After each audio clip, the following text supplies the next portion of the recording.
Well, okay, that's the big red button. It's been clicked, and YouTube says we're live. So happy Friday, happy Pi Day Friday, happy drama. I don't know what it is, but it's a happy day. I hope wherever you are, the weather is a little better than it is in many parts of the world. We know our friends over in Europe are experiencing a massive amount of downfall and flooding. Uh, Rained here every day for many days. I think there's 1 or 2 days of break, but by and large, it has been one heck of a green slog around here. But we are dry and sitting in a nice, comfortable, cozy studio. It is the storm outside that's been cooking for the last hour or so is beginning to abate. I was making plans with my partner in Pi, Scott, to take over in the event of a power failure. So right now, everything seems hunky dory. We had a power failure last week. Some of you were probably watching. No, it wasn't last week. We had more. It's something. At any rate, I had another power failure this week. There's a piece of equipment on a pole behind my house. If you want to look it up, it's called a dropout fuse.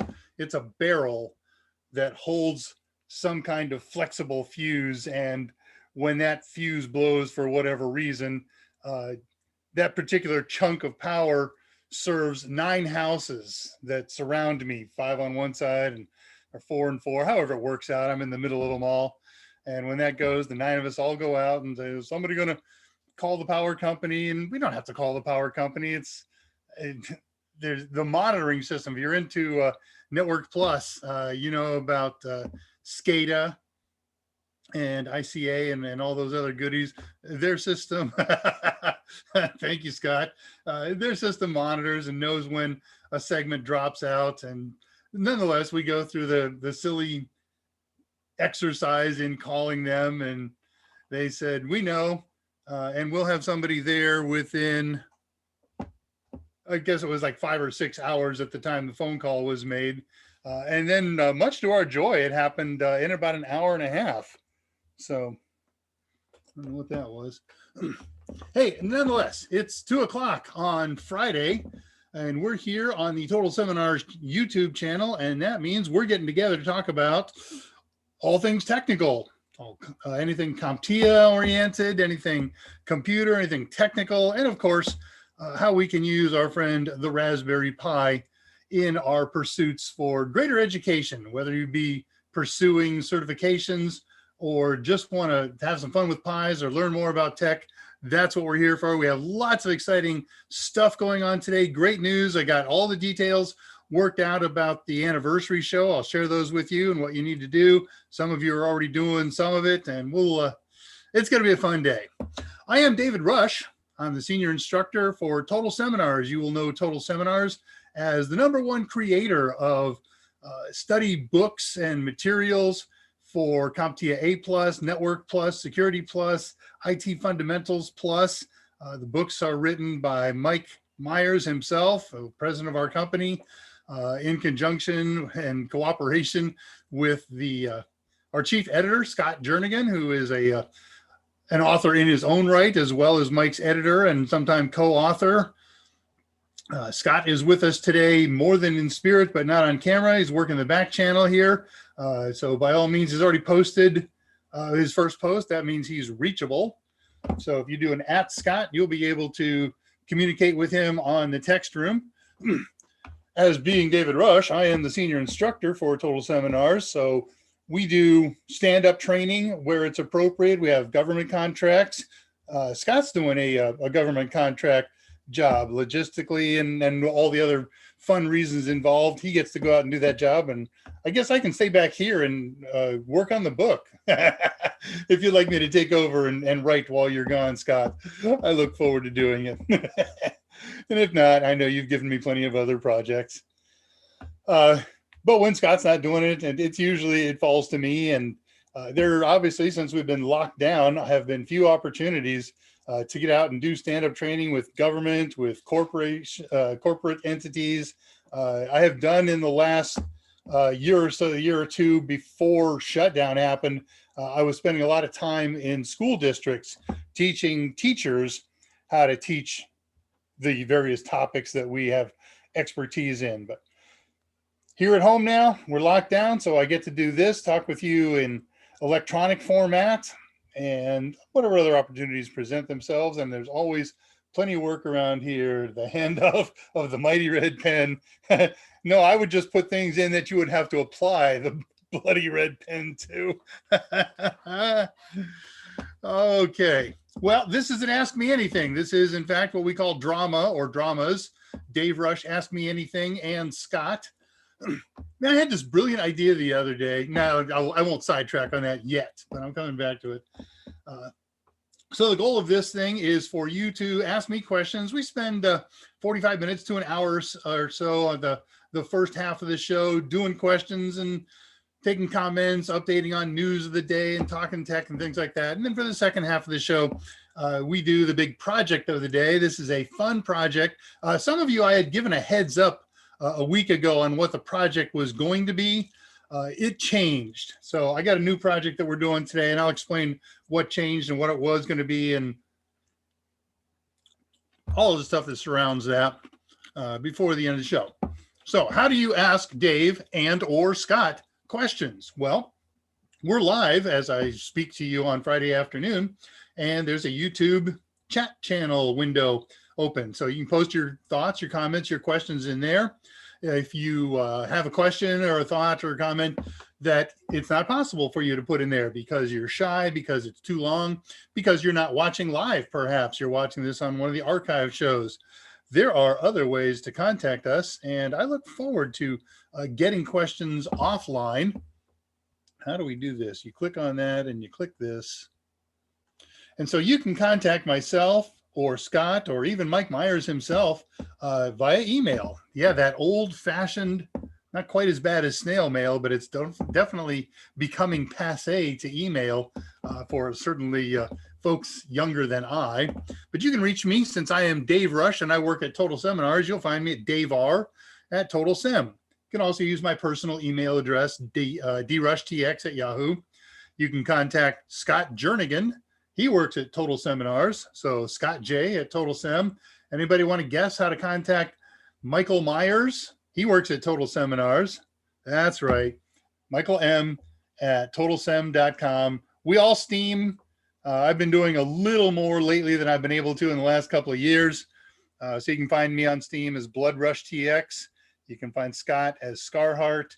And Mike, if you're looking for him, is Senor Pepe. You'll see on the slide that I've got displayed, there's other ways to contact us. I'm not going to read them off to you. You can read probably better than I can. Everybody can, right? Excuse me. Back at the notes. Oops, that's not notes. What is that? What document is this? Oh, goodness. That is the document of the day that I can't wait to share with you. I keep opening up all the wrong documents. Stand by. There it is. Okay. Okay. So Scott's working diligently on the new Network Plus book. No, we don't have dates for when the new exam is going to be available. And it's not because we're hiding it. CompTIA has not yet even communicated that to its partners and authors and things like that. So we'll see it when we see it. And the presumption is that when they do say, here's when the new one comes out, that the old one will continue to be available for another 6 months or so. So if you see new exam coming out, don't panic, stick with the old one. You got plenty of time and you will be able to complete your studies before having to get into the new stuff. There's, when there's new stuff, we got to do a lot of guesswork. I do not know the date. Right. So we are. Oh, I do now know the date. We are now officially hiding it. I probably shouldn't have read that out loud. We have a date, but I don't know it. So I'm not hiding anything. And I'm not going to ask Scott. So I won't have to lie in the future about it. Hey, this is show number, 48 or 49. 52 happens at the end of this month. We are, the following week, going to celebrate the 1-year anniversary of Dramas. And man, we got good stuff. I got a good show. We got giveaways. It's just going to be a party. I love that kind of stuff. Not everybody who does AMAs on this channel gets so excited about these kind of marker events, but me, I'm just giddy about the whole affair. My gratitude to Mike Myers for offering me this platform so we can get together, talk about these kinds of things. It's a lot of fun. Likewise for Scott Jernigan for joining me all this time, sometimes on camera, sometimes working the back channel, and mostly our great gratitude to you for coming. And I don't see much activity going on. We're a little quiet today, and if that's the way it's got to be, that's the way it's got to be. I'll slam the presentation right quick and we'll call it a day.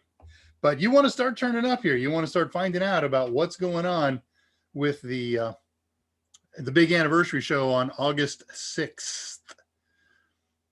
Let's see. We do AMAs 3 days a week. Mike does his AMA on Monday and Wednesday on this very channel at 2 o'clock. And then we do drama at 2 o'clock every Friday. Good news, starting 2 weeks ago, special discounts are back.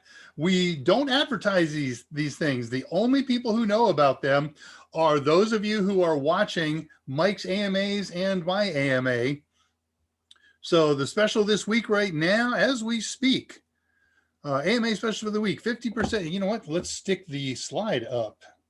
Then you can follow the bouncing ball along with me, right? Project links. Did I make a special of the week? Yeah, there it is.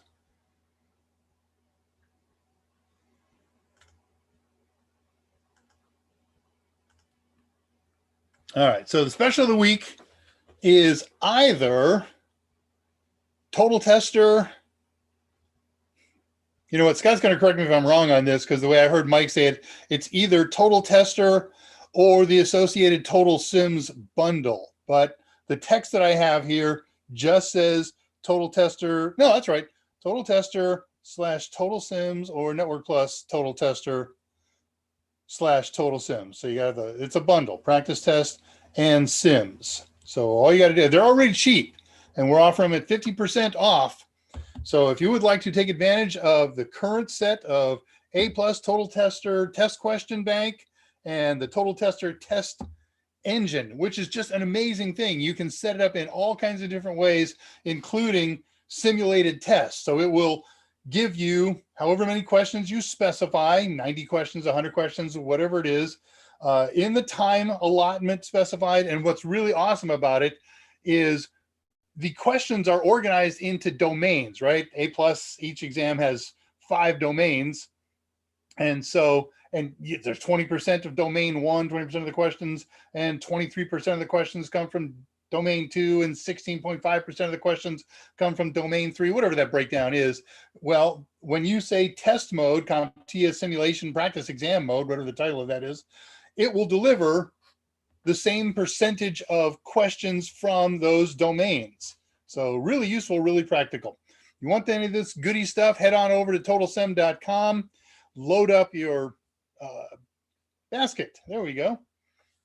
With goodies and loot. And then when you apply this code, this is the code for Monday of this week, 07, 12th day, 21st year, 7th month. Then that discount will apply to the Total Tester, Total Sims bundles that you have in your shopping cart. And then he went back to notes, because sometimes I have the memory of a gnat. That discount program is available through this Sunday, July 18th. No, I don't know what time, if it's midnight our time or the morning. So, don't procrastinate. If you want that deal, do it now before there's a chance for it to expire, right? Project that we're doing today is going to be an audio streamer. We're going to do it on not a streamer as in it doesn't generate audio streams, but it is an audio player that's so powerful and so flexible. It's really, really awesome. Can run on a Raspberry Pi, which we'll do. Can also run on Windows and common Linux distros. So you don't need a Pi to do today's project. Create a VM with Ubuntu in it or something like that, and you're off and running.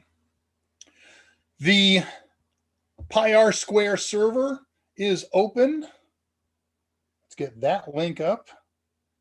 I'm getting through all this stuff early, then I'm gonna get on to questions and see how that moves. Changing the pace just a little bit. And this one.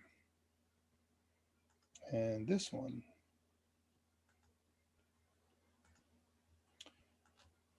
Okay, so Dave's DDNS Raspberry Pi web server is called pirsquare.zapto.org. It's been open since about 8 or 9 o'clock this morning. It has all of the documents in the download area for today's show. So if you want to follow along, you're welcome to do that. You have to burn a micro SD card if you want to follow along in real time. And, you know, I do tend to drag out sentences. You might actually be able to accomplish that. You would definitely be able to accomplish that. Thank you. Time is, oh, my thing is doing that hidden format. Whatever the current time is right now. Scott just posted the link. Thank you. 16 minutes after the hour. So you can get there. The only thing that's new from last week is today's stuff. But pirsquare.zapto.org, that will be open until I go to bed tonight, sometime after 2 a.m. Central Daylight Savings Time. Get them while they're hot. But there's something just odd about this. Okay, that's a good place to stop notes and go and see who's here and what's going on. There we go. Scott posted that at 2:15. Go up to the beginning. Oh man, we're nice and quiet today here. Nobody has thumbed up yet. I'll be the first. So please like the channel. That helps other people find this kind of stuff. So when somebody wants to learn how to install Volumio, which is the name of the product that we're going to use today for our project on a Raspberry Pi, they'll be able to easily find that based on the number of thumbs up. So when somebody looks for Volumio Raspberry Pi YouTube or searches YouTube for Volumio and Raspberry Pi, if anybody else has done it, then, you know, their links show up. But the more likes and thumbs up that we get on these things, the higher that we will appear in the search results, right? This is kind of like SEO for YouTube. Tulawit, first one to check in. Greetings and salutations, our good friend. And he came in at 1:52. Don't forget to set your YouTube chat channel to live feed and show the time mark so you can find out what time I'm reading this stuff. And if you post a message and you look at your watch and say, hey, well, Dave's only on 2:05. I posted at 2:15. I guess he's not there yet. On the other hand, if you posted at 2:05 and I missed it and I'm answering questions from 2:15, then I missed your question. Post it again. It's not a big deal. Okay, Alan Duggan's here. Checked in right on the start. The handoff of the mighty red pen. I write stuff and I hand it to Scott for him to review and maybe include in a book, or maybe it's for something else. And I suck. That's the bottom line. I fancy myself a writer until Scott gets hold of anything that I've written. And then I fancy myself a ditch digger.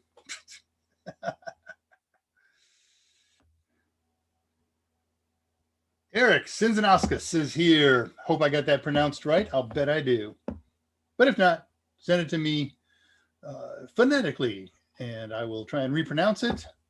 But I am grateful that you're here, and I apologize if I've butchered your name in any way. What am I looking at there? And nothing critical. Yeah, it is quiet. We only got a handful of people here today. That's the way it is sometimes. Adnan Ahmed, greetings, my friend. Assalamu alaikum. No, I'm not a believer, but I lived there for a couple of years. I've learned all the greetings. And let's see. So at 2:11, Adnan says, a few days ago, Windows 10 updates got installed on my PC. So I had to restart my machine as recommended. But mine never booted up again. It just black screen. I have no idea what could be the problem. Okay. I don't know what the problem is. Something has become incompatible with something. So there's a couple ways that you could, should, would, might be able to fix this. First of all, if you fail to boot 3 times in a row, The next time that you boot, it should bring up the Windows pre-execution environment, WinPE, and that has the advanced repair options. You can bring up WinPE in other ways, but it won't have the advanced repair options. And this is what you can do to make it happen. You can't tell if this non-boot up black screen thing is an unsuccessful boot, or if it's something that's more hardware oriented. And don't discount the possibility that this is hardware and it was just a coincidence. Maybe it was destined to fail and you finally got to see it when that next reboot happened. But so here's what I would do if I want to force advanced repair options. Power it down, hard power down, hold down the power down button if it's a laptop, or turn it off physically at the power supply for 30 seconds. And then power it up. And as soon as you see any kind of activity, power it down. That's going to be a failed boot. But you need that activity. And I'm talking any kind of Windows activity. And then repeat that several more times. And then hopefully what will happen is it'll boot WinPE, and WinPE is a totally different set of files that don't get changed with these updates. And so you'll be booting an older version of Windows. And if that happens, then we know the problem is the updated Windows. If, on the other hand, you can't get WinPE to boot like that, there's a good chance that it's hardware. Now, here's the other possibility. You're going to need another computer for this, but get another computer and a flash drive and go to the Microsoft website and download a trial copy, an installation copy of Windows 10 using their creator utility. There's an official name for that, but the Microsoft creation utility, Microsoft Windows creation utility. And now you've got, once that's created and happy to go, you can plug that into any USB port on your computer, power it up, and then start banging on the keys that support alternate boot. Very common, that's the F12 key. Sometimes it's the F11. F2 will usually these days take you into the BIOS, the UEFI setup. No guarantee on that, because every computer is different. But again, if we can get that thumb drive to boot up, it has WinPE in it. Don't tell it to do an install. Tell it to go to advanced options and go to repair. That's what I got right now. If those things don't work, then it looks like a hardware problem. Let me know if that's a laptop or if it's a desktop or tower. Not much difference in the process there, but I'm just kind of curious to see where that's come from. Black screen, check the obvious too. Check connectors, check the video connectors, and check all the other connectors, check your power connectors, and, right? All right, good luck with that, Adnan. Scott posted the AMA special with the checkout code for the discount at $212. Eric, I have to get the Network Plus package. You'll just have to. Okay, well, you can get, never mind. You've answered that question. It's good. Okay, Pioneer Square link is up at 2:15. Andre de Goyert's here. Don't forget to like the stream. He beat me to it. Spot on, says Eric. Hello, fellow nerds. Wait a minute. There's only one person who says hello, fellow nerds, and it's not usually Jason Helms. But greetings, Jason. Nice to see you. You haven't missed anything yet. There's good stuff coming up. Windows Media Creation Tool. Thank you, my friend. It's that Windows thing. What's up? And told Jason Helms, I'm good. All right. That catches that up. Back to notes. What the heck is going on here? Number verified. There it is. And here comes our person who always says, greetings, nerds. So nice to see you, Patricia. Okay. Let's do a review where we've been and where we're going today. Last week was a fun project. If you haven't done this yet, we did OpenCV. OpenCV is a 3-command installation. And with it, there are so many cool things that you can do with existing code that's out there, beg your pardon. And if some of you are coders, and some of the folks who are watching this are coders, and you can take what's out there and do a lot to it. I saw a post this week on one of the Raspberry Pi Reddit forums where a person took a magic mirror. You know what a magic mirror is? It's really cool. And people with Raspberry Pis, that's a very, very, very popular project. So quite literally, it's a frame with a mirror in it. And then there is a glass in the front of it on which we can project information that's generated by any computer, like a Raspberry Pi. And you can make this bi-directional. You can set up a camera in there so it'll watch you. And that's what this person did. They set up a camera, they set up OpenCV, and they use their magic mirror to do all the things with it. You know, you look at it and see the time and the date and the weather and text messages and emails and whatever. And you've got the mirror so you can watch yourself work out.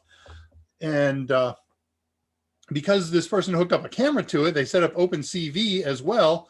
They used that hand recognition program that we did and added a little bit more functionality to it, added motion and shapes so that you could send specific symbols to it and have it talk to IoT devices. And I believe she set it up for, I think it was a she, to send commands to some Apple product, an Apple Music player, perhaps. I don't know. I just kind of looked at the headlines and a couple of the main lines in it, but wow. OpenCV is just awesome. And there was one test that I didn't do.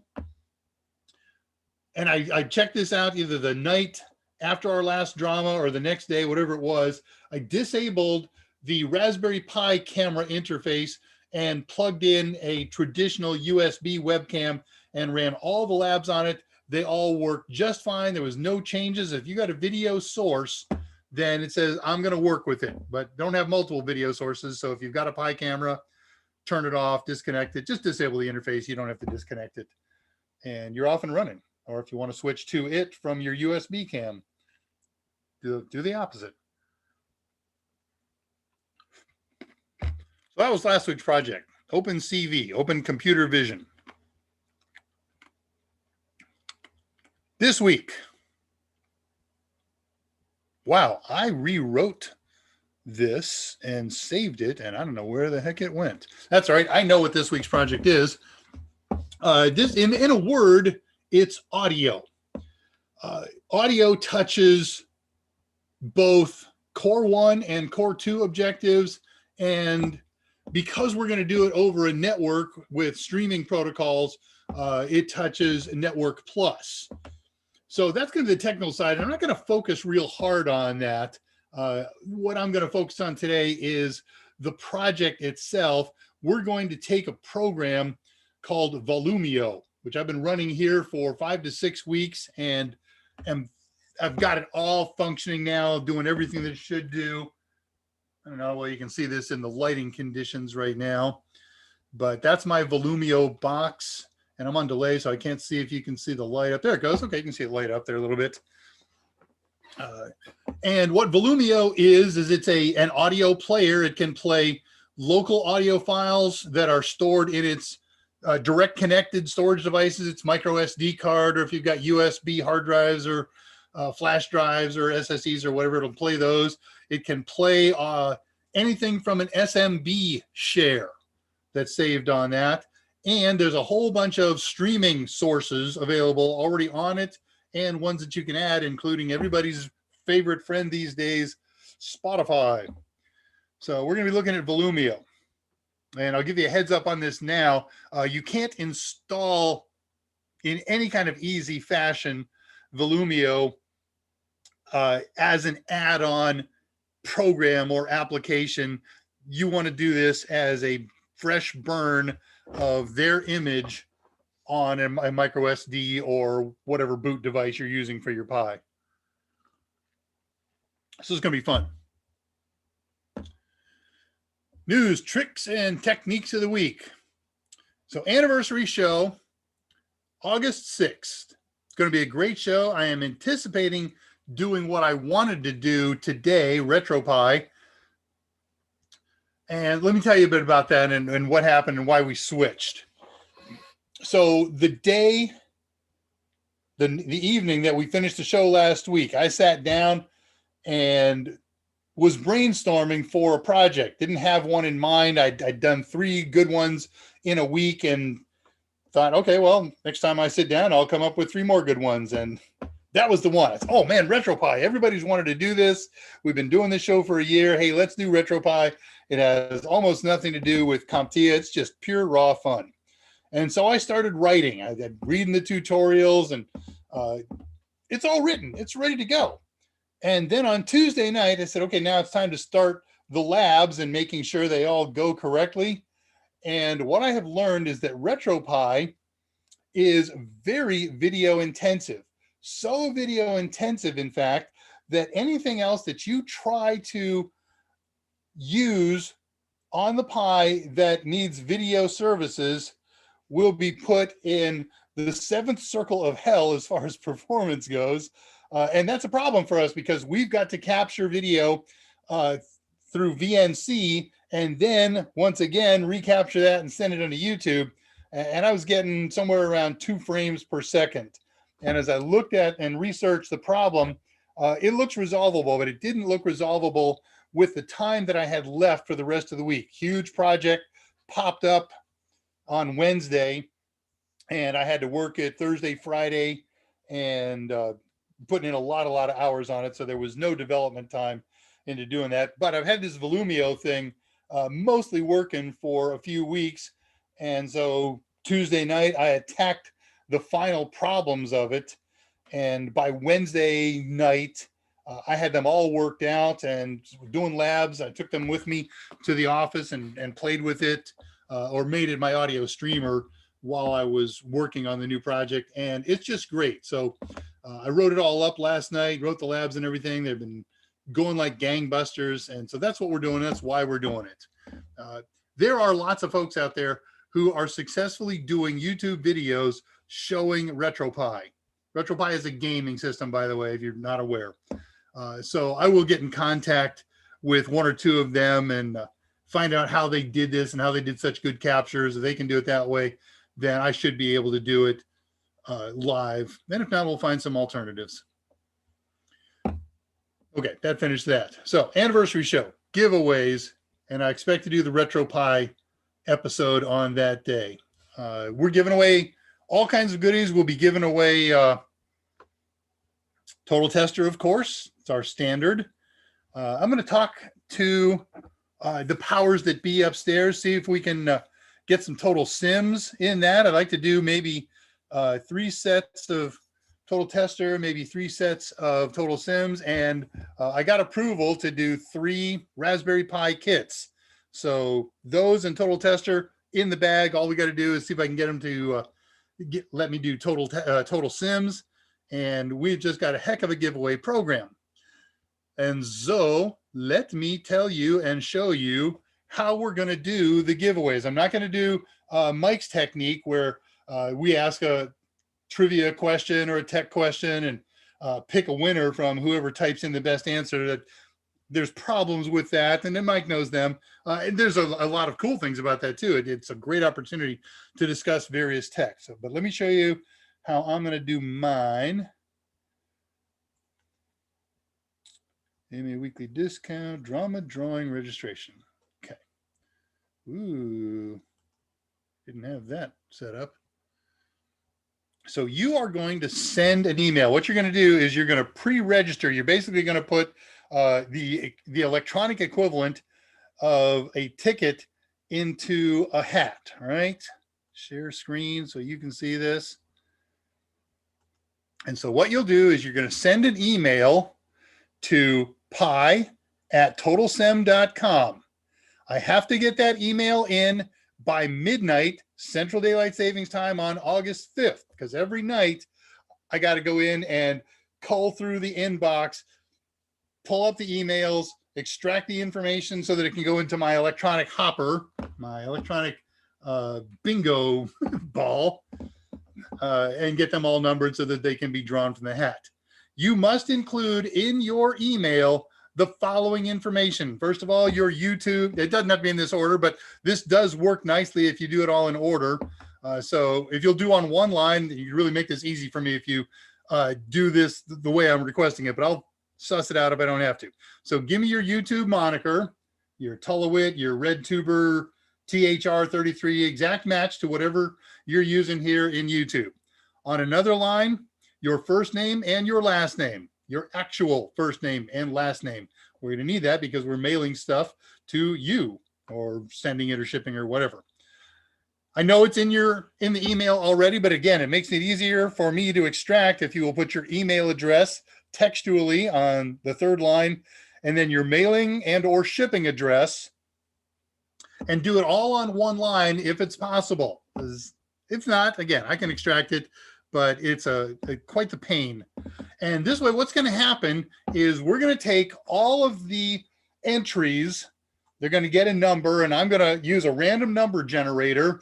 And it's going to say, I don't know, I generated number 452. And I'm going to look in my spreadsheet or whatever thing for line 452 and say, oh, okay, that belongs to Red Monkey 5. And we won't come up with your name and whatever. So it'll go something like this. This prize drawing is going to be for Total Tester. And okay, it's number 432. 432 is YouTube moniker Red Monkey 5. And you must be present at that moment to win that prize. So I'll ask Red Monkey 5, please check in. And if you send me a text on the YouTube chat feed, that confirms you were there for the win. And I will mark that down as winner. And you don't have to contact Kathy and give her any of your information. We've got it all right here in Uncle Dave's spreadsheet, ready to rock and ready to roll. So that's how the program's going to work. There's rules, there's restrictions. Let me give you a couple of the really critical ones. Why are you, oh, I see. When I do this, that happens. Got to take this off screen. There we go. And now I can get to this thing.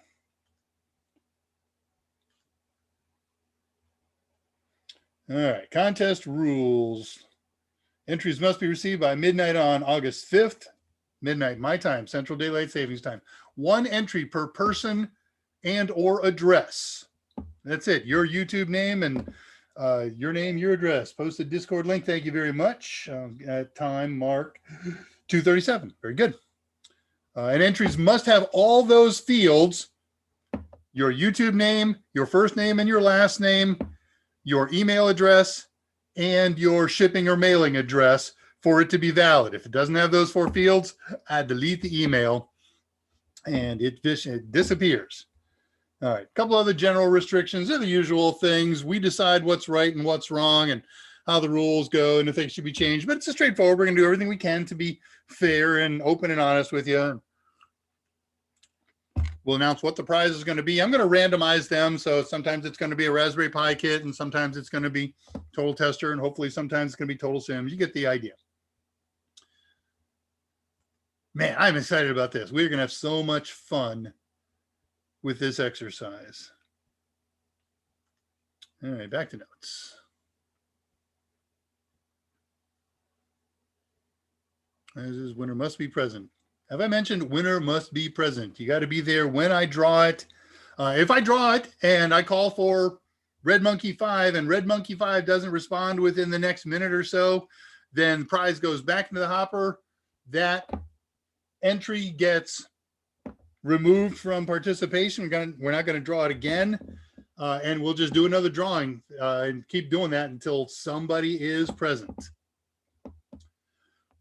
Scott just posted at, what time do we do this? Over there, 2:36, a link to a Discord channel. So there is a Discord channel to discuss all kinds of things, technical and Mike's AMAs and Dave's dramas and all kinds of other goodies. It's called the Unofficial Total Seminars Discord channel. It's unofficial because Total Seminars has nothing to do with it. It was just kind of named after us by our good friend, Jose Braden, and he has appointed some moderators on there. I don't know who they all are, but I do know that Tullowit's one of them, and he's always here. Tullowit, I did receive your entry. I also received Andre de Goyert's entry. There's a bunch of others. I can't list them all because I don't recognize everybody's names here, and I was working late last night getting those things in. Anyways, back to the Discord channel. So there exists this lovely Discord channel where all kinds of folks hang out there. There's 300 plus participations on there, and it's growing every day. Probably 6 to 10 new entries per week, maybe not quite that many, give or take.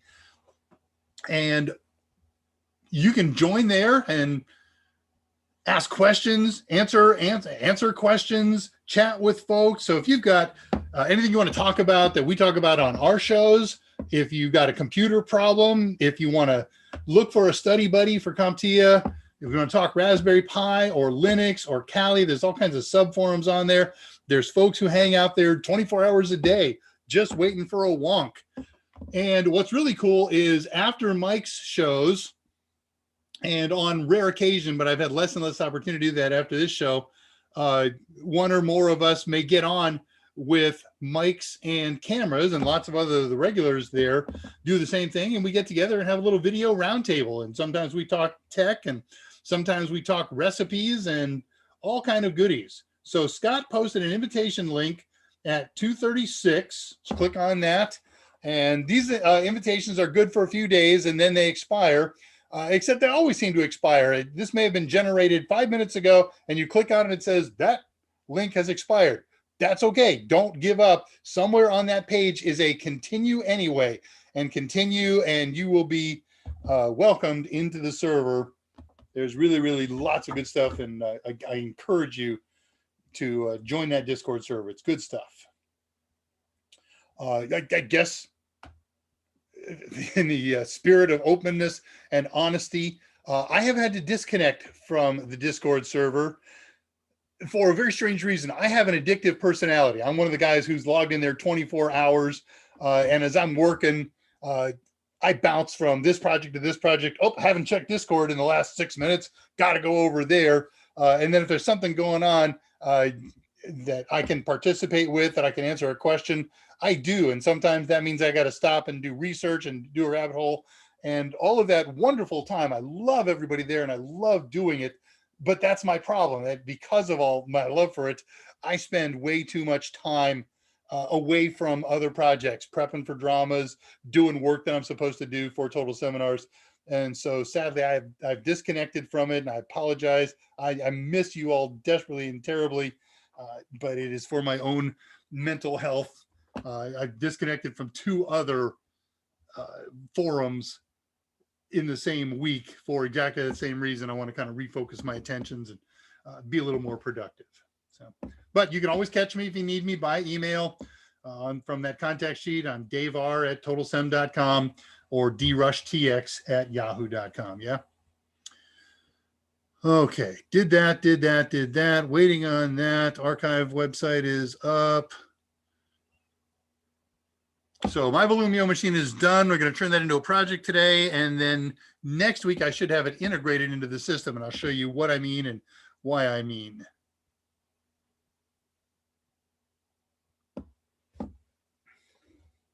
All right, let me catch up on some questions. And I have one other really interesting thing to tell you about before we start the project. I let it scroll off. There we go. It's super scrolled. All right, so I'm picking up questions at 2:23 or comments. If I see an @ sign and it doesn't say David Rush or Total Seminars, I'm bypassing it because I'm already a good deal behind.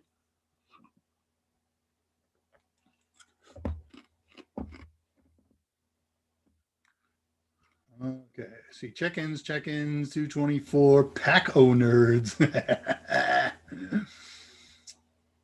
I saw somebody, Jason says, sorry, I stole your line. I saw somebody on a Raspberry Pi, on the Raspberry Pi forum a couple weeks ago. Somebody used somebody else's avatar, and the somebody else just came unglued like they owned this avatar. And they got the moderators involved, and it started a holy war and a flame war. Goodness gracious. Take it as an honor. The guy was generating an homage. Volumio, whatever. That's what I get for reading a thing before I read the name. Okay, so Scott's already posted the Volumio.org site at 2:29. you can go to that page, and I will show you that page here as we do our exercise and show you where the download images. It's really easy to find right off that main page. I think you click the Get Started button on that one, but that might be on one of the other 3 pages I got to show you today.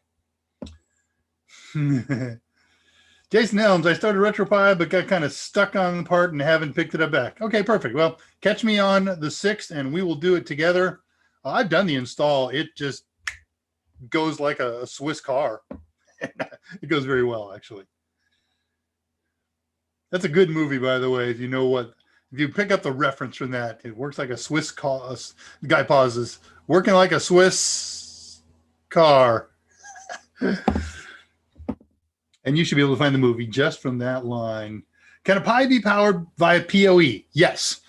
There are 2 PoE hats available that are official from the Raspberry Pi organization. And that means you have to use a Raspberry Pi model that has the PoE pins. All the Pi 4 models have PoE pins, power over Ethernet, for anybody who's not familiar. So I got a Raspberry Pi here. This is a 4. All right, that's something that'll kind of work like a pointer because my big old fat fingers are just going to get in the way here. All right, let me see if I can make this clear. So right here, just behind the Ethernet port, a little bit south of it, if the Ethernet port is on top, and south of the GPIO header, there are 4 pins sticking up here. That's the PoE port. Now with PoE, you can use a PoE switch or a PoE injector on your non-PoE Ethernet cables and use the unused wires, pins 4 and 5 and 7 and 8 on an Ethernet wire, and send power and negotiations down those lines. So if you got a PoE module or support built into your switch, it will send down some low voltage information request. Hey, how much voltage do you need? How much power do you need? And you have your Ethernet card or Ethernet wire not plugged into here, into the Ethernet regular jack, but onto an Ethernet jack that is part of the hat, the on-top circuit board that we mount on here. And so the PoE circuitry will send back a message. I need 15 volts, or I need 48 volts, and I need this many watts or whatever. And then the PoE switch or the PoE injector says, okay, I'll send those down the usual ports, and off you go. You're off and running.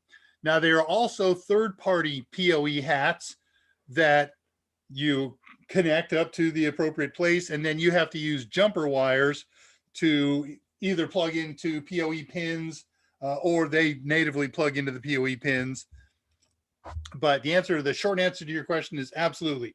I have ordered the newest version of the PoE hat. It's called the PoE Plus hat, the official one from Raspberry Pi. As with everything Raspberry Pi, as soon as they announced it before they had product in stock. So everything is back ordered. And then I know that I've been ordered it at least 4 weeks ago. But when it comes in, we'll make that into a lab and experiment. I've got some PoE switches in here, and it should be interesting. Seeing mixed reports on it from those who have gotten sample quantities and things like that. And so we'll have to explore that for ourselves and see what's up. Telewit. Yes, they make a hat for that. Gee, I should be so succinct. Andre 235. I've sent email. I got yours. If I send several, will that increase my chances? Nope. 1 entry per address and or person. Check the announcement on the forum of the. Oh, hey, we're good. We have. Yeah, right. We got an official Total Seminars Discord there. And Scott, it just dawned on me in my list of places to make the announcement. I didn't include the homepage of Total Sem. So let's. Would you make a note of that? Because I'm going to keep reading here. A lot of places we're going to post this. We're looking for a lot of participants in this because pies are fun to give away, and I want lots of people to have opportunities. All right, 236, if I didn't say it already, or if this is a repeat, Scott has posted the link for the unofficial Total Seminars Discord channel. Noted. Thank you. Yeah, just one. One per person, one per address. One per YouTube name. That's the way I'm going to sort them, as YouTube names. Reading questions, passing 237, Jason Helms, and the special day contest is on what, the 6th? Yes, August 6th is when we're going to do the anniversary show and all the giveaways. Is there a specific subject line for entering? No. Pie entry, anniversary, drama entry, whatever. There's only one use for that email address, and it's going to evaporate once the contest show is done. So if an email goes in there, the subject is going to be entry. And don't forget the meme page. Yeah, Jason Helms, I think, had Tulowitz set up a memes page on the Total Discord channel. Falling down the Discord hole. Yeah. Yeah, it just turned into my own rabbit hole. David Mohan is here, posted his first message and retracted it just that quickly. Oh, there we go. How is Raspberry Pi different from an Arduino and an FPGA? Because it's a computer. An Arduino is a controller. Okay, it has a bunch of preset input and output responses, and it supports code. And there's a bunch of Arduinos now. You got the ESP286s and some other familial, but it's not a general purpose computer. It doesn't have a video interface. It doesn't have a keyboard interface or a mouse interface. It's got input and output pins and a place to put code to deal with, hey, if I get this kind of input, how should I generate output? An FPGA, a field programmable gateway, is a programmable controller. What's in a Raspberry Pi is the same thing as in your Mac computer and your Intel computer. It's a central processing unit with all of the support that you find in any other kind of computer. It's got built-in RAM of different types. It has various inputs. It's got the USB inputs. It's got an Ethernet native connection and all the GPIO, and it runs a full operating system. It runs a number of different operating systems. So it's a very different animal. It's a computer, whereas the other things are controllers, scaled back, super scaled back computers that are very tightly focused in what they can do, as opposed to the general purpose things that something like a PC or a Pi can do. Elbow, hey, if anyone has suggestions on videos you'd like to see on Reality Tech, right? Elbows has his own YouTube channel that he's called Reality Tech. He's doing evaluations on technologies and products and wide ranging all over the place. Do take a look at that. I don't have the link for yours. Tulowitz, you know the magic way to get that link put on here. Just post that if you will. I'll copy that and put it into my notes and add that into future plugs. I have the plug and the link for Andrew Hutt's, his new channel too. So we'll get on that. And you can contact Elbow over at Discord and get full information from him and give your ideas to him. He's like me, not planned very far ahead at the moment. I like when I get planned far ahead. It's rare and in between. Oh, good. We're coming up on the bottom here. Lots of back and forth conversations at the end. Elbow also planning on some basic technology or basic tech knowledge videos, knowledge of tech. Have some friends who want to support the channel but aren't very interested in tech, so I want to make something understandable. Okay, that sounds fun. Hard drive cloning is a thought. Man, so many good ways to clone hard drives. I cloned 14 of them in the last 2 days over a network. And before that, I did 15 of them with pictures that you guys saw, the kits that we built. Discord memes. Yeah, you put in a few and Elbow on Discord. Oh, I thought Elbow was on Discord. Maybe I'm mistaken. Elbow, if you're not on Discord, get on Discord, buddy. Okay, I'm caught up. Let me go back to my notes here. this is what I wanted to do. So a regular here and a regular at the Discord channel is Andrew Hutz. His moniker here is Andrew Hutz. His moniker over on Discord is all one word, The Green Abyss. And I never did ask him what that came from. Andrew has started a new technology blog. He's ranging all over the place. And I've looked it over. I've seen the first 4 or so things that he's done. Pretty interesting stuff. And it's early. I don't know if he's going to have a tight focus as time goes on, but he comes up with an idea and blogs it, kind of like what Elbow's doing, a little different. So I'm going to post a link for that. Andrew Hutz's blog here at the current time of 2:55 local time. All right, that gets me all caught up. I'm caught up on posted link to Andrew's blog. You did too. Okay, we both did. Thanks, Scott. All right. So let me see where okay. He and I both posted at the same time. I'll finish this off with RedTuber, then I'm going to move to the project, and then I'll come back and pick up questions where I leave off at 2:55. Oh, you didn't have to remove it. Goodness gracious, it was the same. All right, RedTuber. Dave Rush, I've been away from my RPi for a while. I upgraded and updated to the latest, and now I can no longer view Udemy videos again. I ran Widevine again, but no avail. What am I missing? There is a change to the way we're doing Widevine now. And let me pull my notes and see the details ever so quickly.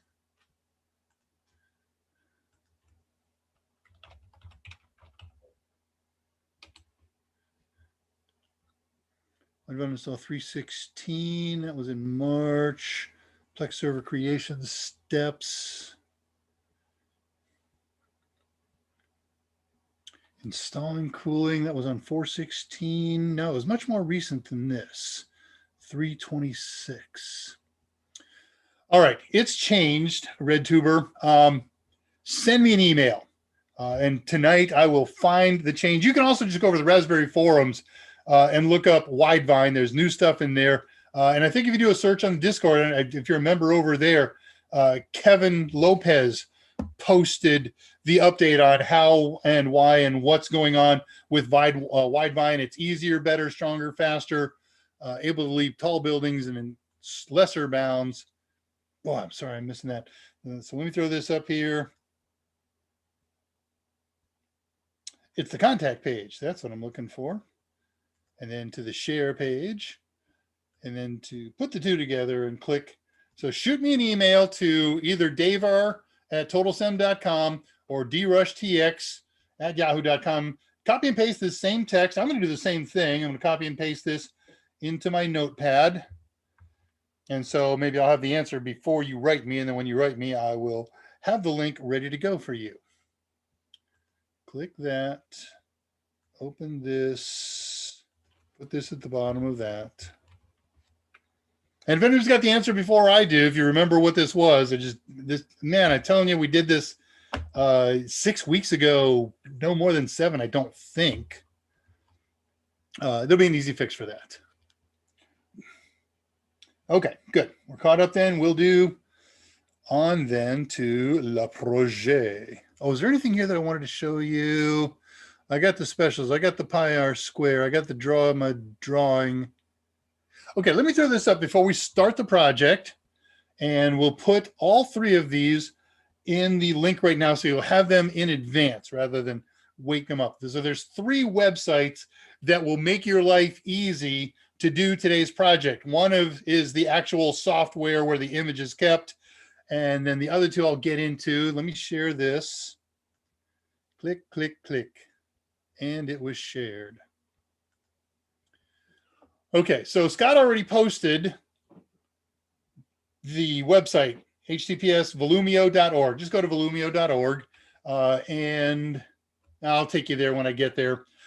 There's a Get Started button, I'm pretty sure, right there on that page. You may or may not be able to use the Raspberry Pi Imager to write the image. I used it a whole bunch of times. I can't tell you how many times. I literally cannot count. 20 plus.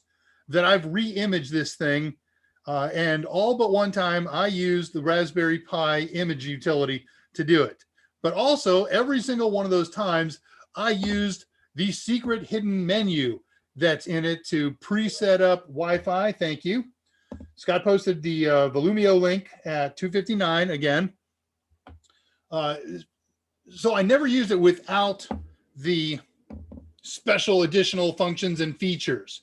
And that may have been the cause of my problem. So I got on the Volumio support site, talked with some of the folks there, and one of them said it works best with Balena Etcher. So, okay, I've got that. I used it before Raspberry Pi folks came out with their imagery utility. So I used Etcher. It doesn't have any special hidden menus. It just burns it, and bam, all my problems that were left, there was lots of problems that happened along the way, but we got those generally worked out, works like a champ. So you're going to want to download the Etcher utility and install it.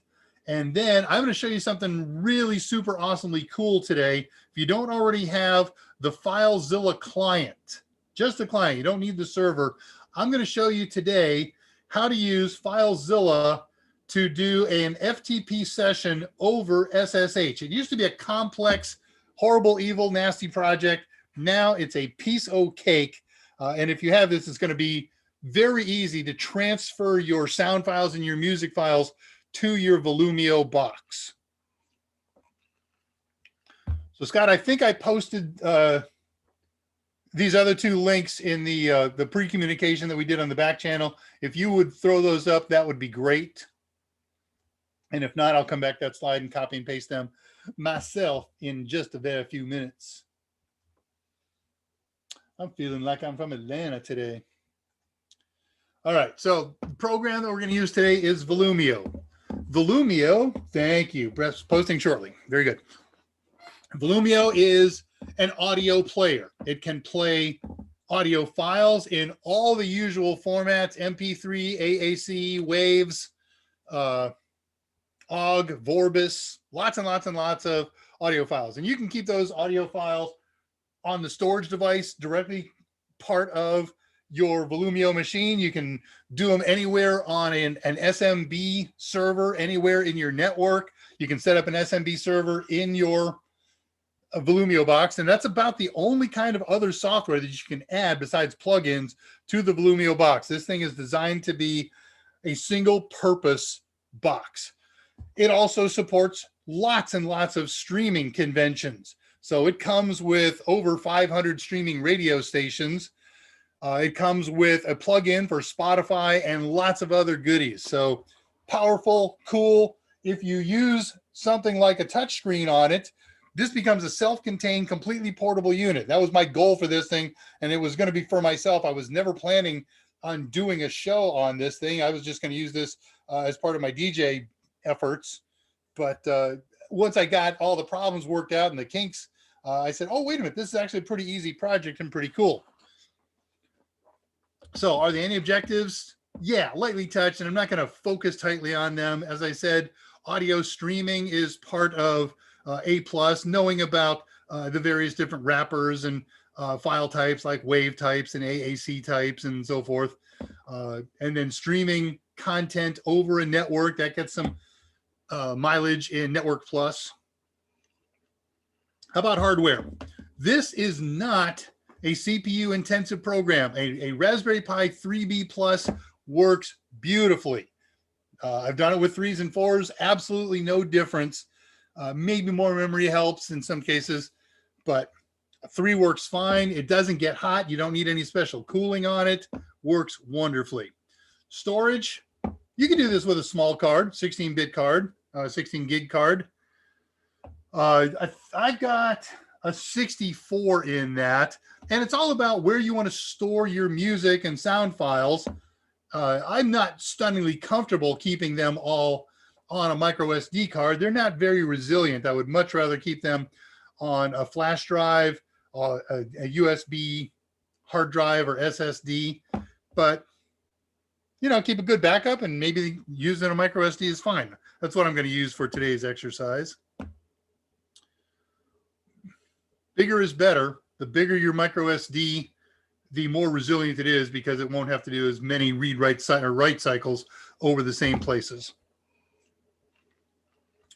What about a power supply? Well, standard power supply, if you're just running it on a standalone Pi, if you're going to run it on a Pi that has a touch screen attached, you're going to need to power the touch screen and the Pi using separate power feeds. I have experimented with that. That was one of my major issues that I was having with it's underpowered. I don't know if you can see this right now, but there's a little yellow lightning bolt right now. It popped away, but it says it's underpowered. And so let me show you what I did to solve the problem. I've unsolved it right now. I've gone back to low power, but I took two stock 5-volt USB power supplies, each of which can supply plenty of power. This one's good for 2.4. This one's good for 2.4. And then I ran the ends of the cables, one to the Pi and the other one to the touch screen. Definitely solved all the problems. However, it's really cruddy at trying to create a self-contained portable solution, dragging all this with it. So I thought, well, the touchscreen doesn't suck up much power. It's supposed to only suck up 200 milliamps. I don't think I believe that. I think it's pulling at least 700. But okay, I've got one of those little power supplies that's got a 2.4 amp output and a 1 amp output that I'll just use two cords and one block power supply. Can I get that up in sight for you here without knocking anything over? Kind of, sort of. So there's a little block USB power supply. One of these is 2.4. One of these is 1 amp. And so I got the 2.4 feeding the Pi and the 1 amp feeding the touchscreen. And I still get the under voltage lightning bolt. So I ordered yesterday a power block that's got a pair of full 2.4 amp outputs. So now I'll have a single block. I'll still need the two wires, but it's a much more compact solution. Now, if you're not going to do a touchscreen, you don't have to worry about this stuff. Just a single stock power supply. This is appropriate for the type of Pi you're running. And of course, you need a case. You want a case. You need an SD card burner because you're going to burn a shiny new image. Your laptop probably has one built into it. There's plenty of third-party ones out there, and ones. What am I going to do here, Mike? How much damage am I going to do? So there's my one that I have plugged into my main big rig. It's got a couple of USB ports, and it has a bunch of slots. I also have some little dedicated ones, but just a little burner. They don't cost much if you buy the little dedicated one, $2 or $3 US bucks.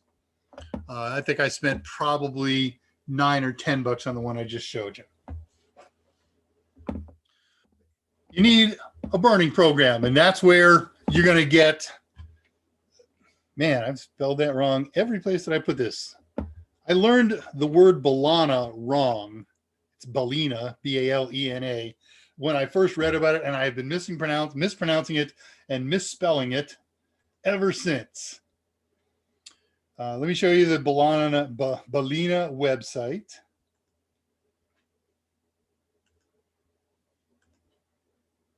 And if you use the link that I went to, it's going to take you straight to the download page. So it's balena.io/etcher. And all you got to do is click this download for, it detects what kind of system you're on. So I'm on a Windows machine right now. So download the Windows burner. And that's done. And install it. Just give that thing a run. And then when let's stay on that page. So when you run the Balena etcher,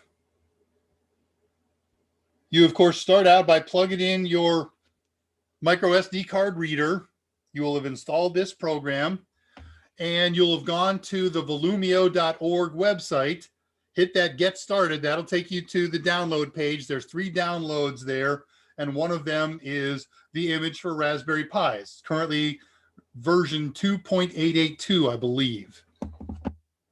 And then when you run the Balena etcher, you'll click the button that says select image. Oh, important. Balena says that it works fine with zip files. So the first time I tried it, I just said, here, use this zip file. And it said, fine. But whatever it burned would not boot. So I unzipped the image file, and then I ran Balena again and used the unzip file, and that worked like a champ. So I recommend you do the same thing. So select your image, pick the unzipped image file, click the select drive button and select your micro SD card, and then hit the flash button, and it takes under 10 minutes. And you're all done, and you have a fresh, shiny new image. While that's burning, set up your Raspberry Pi. Everything but power. Give it a network connection. Now you can give it a wireless, you can use a wireless connection, but here's the weird trick on it. It doesn't know how to find your wireless stuff. So it has a pre-built, pre-set up wireless IP address that's not any of the ones that you normally use. So what you'll have to do is check their documentation, find out what the IP address is, and then change the IP address of your computer so you can contact it and get the setup completed. I find it's a heck of a lot easier just to plug in a wired connection between it and one of the switch ports in your router with its DHCP server. And then you can use an IP scanner program like Angry IP or Advanced IP Scanner. You could check the log on your DHCP server in your router to see what IP address is. Or you can even try a method that I'll show you in a couple of minutes, but you got to find out what the contact information is. So what you do, you get your network connected, anything else that you need to connect, monitor, keyboards, all that stuff, you can do it all headless. And then get your SD card plugged in, plug in power, plug in your power supply, and it boots up. Now, if you're going headless, you're not going to see anything happen anytime, anywhere. So just hit a 10-minute timer, and in 10 minutes, it'll be all booted up and the primary configuration will be done. And now you got to connect to it. Now, if you connect to it with a mouse and keyboard and monitor, all you're going to get is a login prompt, and you can't do anything with a login prompt. It's a textual interface. There's no graphical interface. You can't run VNC graphically to it. The only way to manage this thing is with a web interface from another computer.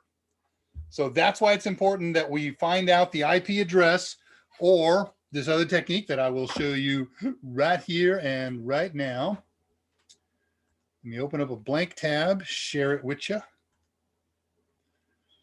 So if you don't have a weird network set up at your home, it's very likely that your DHCP server is handing out a domain name to all of the computers in your system. And that domain name is .local. And therefore, the default name, the NetBIOS name of this new install is Volumio. Volumio.local. And it goes buzz, buzz, buzz, grind, grind, grind, index, state, redirect. It may be upset because I've got another window with it open. No, okay. So that may work if you don't know your IP address. And the same goes for any other Raspberry Pi. You just use the host name of your Raspberry Pi .local. Now, when you run this the first time, it's going to come up with a different screen than what you're seeing here. It's going to say, oh, I see this is the first time that you've connected. And he's going to ask you 6 questions, 1 question each on 6 pages that are very basic customizing questions. I'm going to close that for a second. We don't need that right now. And if you don't know the answer to any of these questions, it's okay. As long as you can connect to it, we can answer any of those questions later. And I'm going to show you all those questions in the settings as we go. All right, so we've connected to it. We've answered the 6 questions. Most of them are going to be pretty easy and pretty obvious. And now let me take you on a tour of Volumio. Let me show you this real quick while I got this up. This is the Volumio website. If you just go to volumio.org, here's the page you're going to wind up at, the landing page, the splash page. Click the Get Started button. Wow, that got really slow. There we go. And you can see there's images for Raspberry Pi, there's images for PCs, and there's images for the Asus Tinker board. The thing kind of goes up and down as to what it does. And it says it's PC x86 and x64. It doesn't say change log. So I think this is for Windows. I don't think it's for Linux. I may have been mistaken about being able to run it on Linux. All right, let me get rid of that page. I'm done with it. Keep the other one up there. All right, so let's tour. Did I lose it? Oh, wow. So that one that I opened up, it caused the other one to close. I've never seen that happen before. Meh.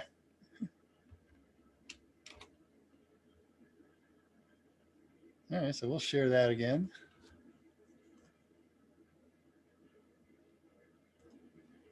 All right, so this is the main working page of Volumio. I'll do that. I'll wake that up in a second. So we can see over here, there's playlists and there's a music library and all kinds of goodies. I'll show you the actual music in a second. I want you to see the settings first. And the first thing that I want you to see is sources.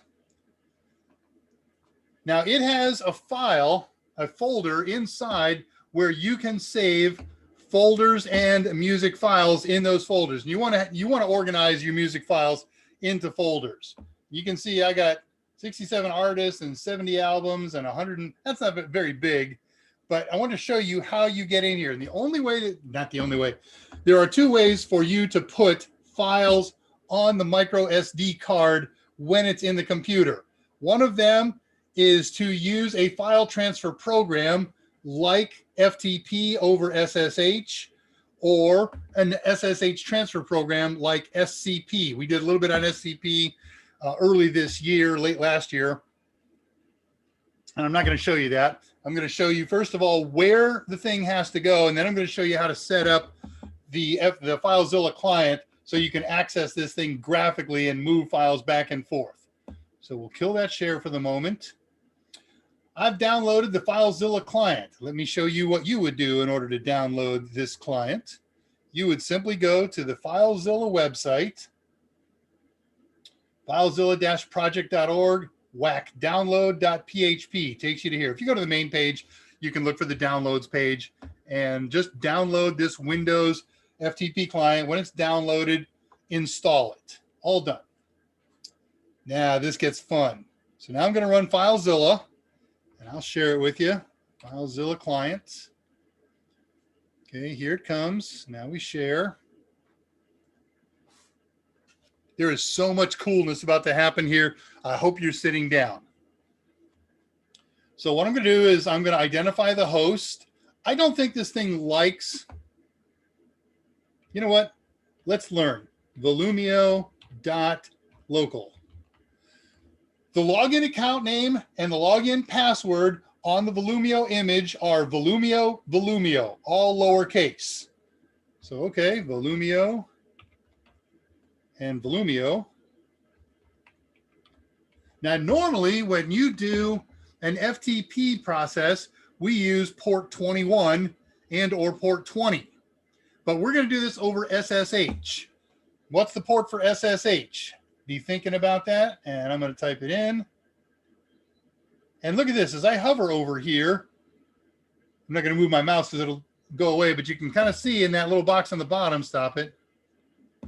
The default for SFTP, Secure File Transfer Protocol, that's opposed to FTPS, that's a different animal, is 22. So as long as you've got a computer that's running a port 22 FTP server, you can do this. So I hit quick connect. This is the first time I've run this. I did a fresh install. So it says, hey, are you sure you want to do this? Yes, I do want to do this. And you could mark this always trust and you won't get this message anymore. And bam, look at that. I don't have an FTP server running on that Volumio box, but I can see it graphically just like anything else. So I'm going to go up to the root. And here I got a folder called data. in lowercase off the root. And then there's a folder in data called internal, which is all uppercase. This is the folder, let's do it here, where your music files go if you want to play them off of the local storage disk from a folder that's not been set up as an SMB share. So if I have all those music files on this side of the host, I can just drag them over into this folder and bam, I got all my files. That's it. So we just set up an SFTP transfer process. There is no SFTP program. There is SSH and there's an FTP client. And we just say, I want to run this FTP client over SSH, and it says, okay. And that's the nice thing about FileZilla. I got everything taken care of for you. So now, how does the Volumio box know what we've accomplished? It should automatically pick it up. It periodically goes and checks that folder to see if there's anything in there. But if you can't wait that long, then here's what you do. We're in the settings menu. Let's get back to the main page here. Settings, sources. And then all you do is say update. That doesn't take very long. And then you say rescan. And it's almost done. There it goes, the little crossing bar. So you see the little crossing bar coming over here. And when it's all the way over, it's done. And there we go. So that's how you put music into your box. And then if I want to go see it, play it, I don't have this hooked up to my speaker system because I moved it over onto the pedestal over there. But we'll go to the music library, click on internal, because there'd be multiple sources here potentially. And there's all those folders. And you can organize them in block folder method if you like. And I can go in here and select one of the applauses. Golf clap, it's a WAV file. And it's a really short file. You can tell the really short files because this thing comes up and it might have played for 2 seconds, but this thing is up for 5 or 6 seconds. Doesn't matter. You can say golf clap, clip, clip, 2 seconds are done. Click the next one. You can interrupt one. Here's one that's 35 seconds long, boardroom clapping, and they're clapping and they're clapping, and I'm tired of that. You can either stop it or just interrupt it with a new one. If I go back, that takes me back to my menu of folders. If I go back here, it takes me back to the main page. Okay. Sources. There's lots of goodies in here, but I just want to show you a few. This link only exists, pardon me, to let you share from an SMB folder. So this is scanning all my network, looking for any shared folders that it can find. It found one on a Pi host that I have running called PyBand Tests. It's got one running on somebody's laptop here at the house. And so if there was music files in there, I could select it, give it an alias name. I got to provide, when I've selected it, account names and login numbers and all that stuff. But once it's all done, you save it and it will appear in your music library things to select. Oh, I didn't want to do that. There's one more thing on this. Oh, no, that was it. That's all I care for you to do. I'm not going to go through every sub-menu of every menu here. That's kind of ridiculous. It's fairly intuitive. And I'm using 99% of the default settings in here. So there's not much to do. Oh man, I missed a step, really critical. I'm trying to do this from my head and I slid a step. This thing does not have the Volumio box, a SSH server running out of the box. You have to turn it on. And this is one of the hidden tricks about Volumio. What you have to do is go to your browser bar. If you got an IP address in here, fine. If you've got the .local address in here, fine. Get rid of anything behind that and add dev. Volumio.local whack dev. 192.168.1.159 whack dev. And when you go there, you get to a little menu. It's got my playback log from all my testing. But here's the important thing. If you're under SSH, it has an enable or disable button, and the default is disabled. When you click on enable, you won't see anything happen.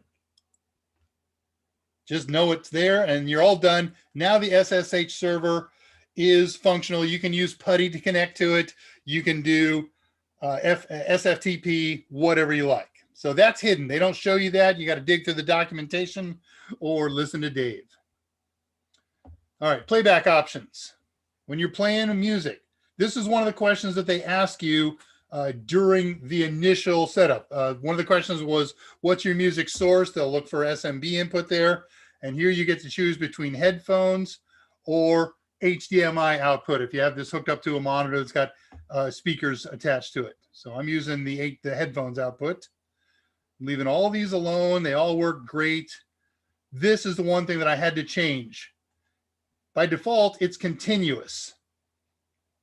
And that means if you select a sound, as soon as that sound is done playing, it plays the next one in order and continues until you stop it. So I use this as a sound effects machine so we can interject a laugh when Dave says a joke, but I can't hear you laughing. And so single says when I click on something, it plays, and when the thing is done playing, it stops and waits for something else. And notice that each of these sections has its own dedicated save button. So if I make a change in here, I click the save button, you'll see the crossbar happen up here again, and we're off and running. Okay, the rest of these, you can read them, experiment with them. No big deal there. Appearance, there's different themes and things like that. Network settings. So I'm connected here via a physical cable, a network cable. And I let DHCP hand it the address. And that's a nice thing about DHCP and NetBIOS. It allows me to use volumio.local, and I don't have to know that it was 192.168.1.159. If I didn't know that, then I would use a scanner, Nmap, Angry IP, whatever. If you want to set up Wi-Fi, you would turn it on over here, set automatic, and then you pick your usual stuff here. Pick your SSID. When you pick it, you'll be prompted for the password. All right, I'm not going to mess with the rest of this stuff. You can experiment with that at your leisure. System options. So here's where we named the host. Volumio. You can name it anything else you want. And no matter what name you put in here, the host name will be in lowercase. It says if I have to start it over, if I clean out all my settings, I can just click this again and get the initial 6 questions. I can do it, click it now, even though I have all my settings good. Here's how you can get those first questions. We're in full settings mode. We have advanced, and that's why we're seeing all the menu options that we've been able to see. If you turn this off, there'll be a lot less options to see and use. How am I doing on time here? Okay, good shape. And here's how you check for updates. So you don't do it like we would normally do with a PuTTY connection and run sudo apt update, sudo apt upgrade. Do your check updates here. All of the management of this thing is done 100% through this web interface. And since there is no graphical interface on the Volumio program, you can't manage it even if you're hooked up to a mouse and keyboard and monitor. You got to have a second machine. However, if you've got a touch screen, you can use it without having an external machine. I'm going to demo that in just a moment.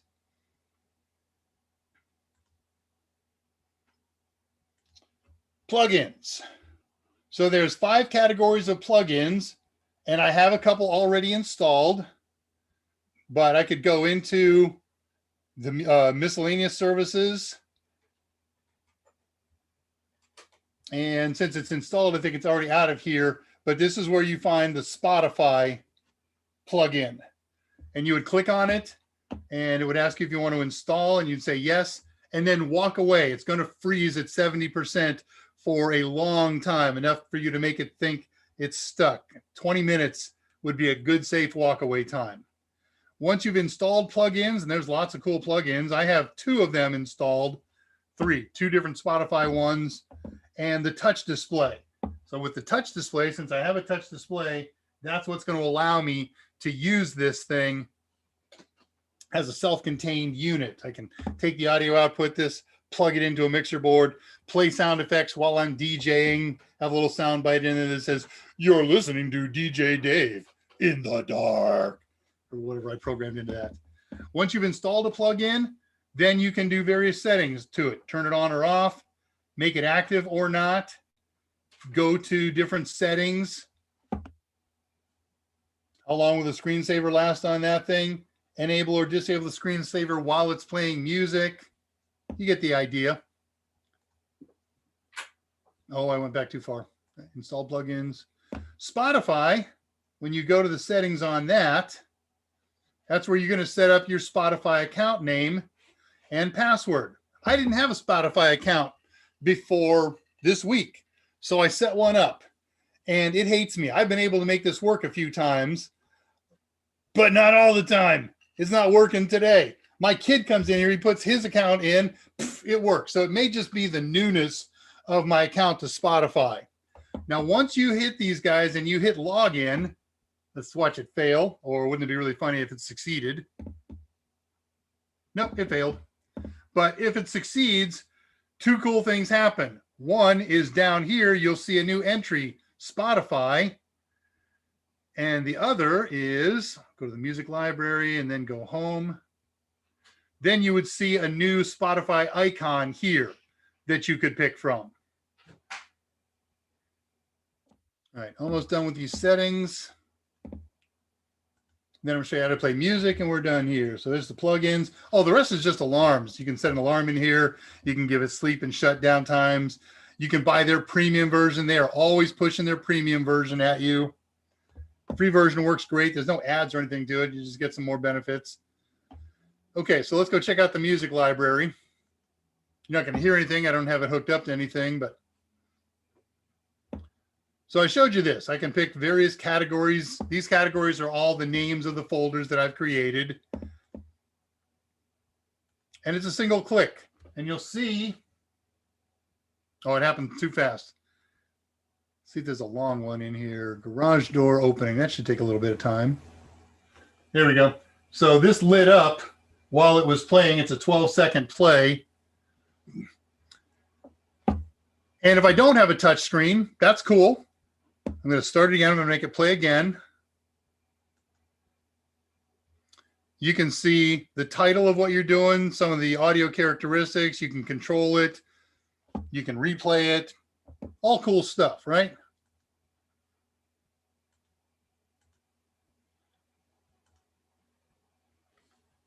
I want to show you just one other thing in here. The rest of this is all pretty easy to figure out. There are many thousands of web radio sites out there of every genre. There's 500 in this list. There are thousands and thousands in this list. You just pick the genre entry and then go find your favorite genre. I'm an old white guy, so classic rock. There it is. And this thing is blindingly fast at what it does and how it does it. And first, it's got to load up all the classic rock stations. Hang on. There we go. So you don't get much info about them. You just pick one and you play it. But what I want to do is when I click this, watch down here in this lower left-hand corner. So 3, 2, 1, no, it's not on the Rock Antenne Classic Perlin from Germany, though it actually plays some pretty good music. All right, 91.7. This is a real radio station that streams as well. Oh, I like these guys, Classic Rock Florida. So we click on that. Yeah, really we do. Did I click? Did I highlight? There it goes. Oh, site's down.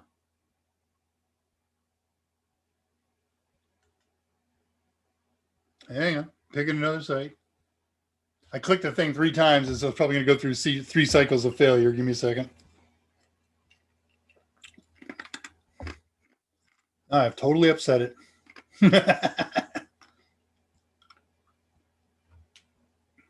Hang on.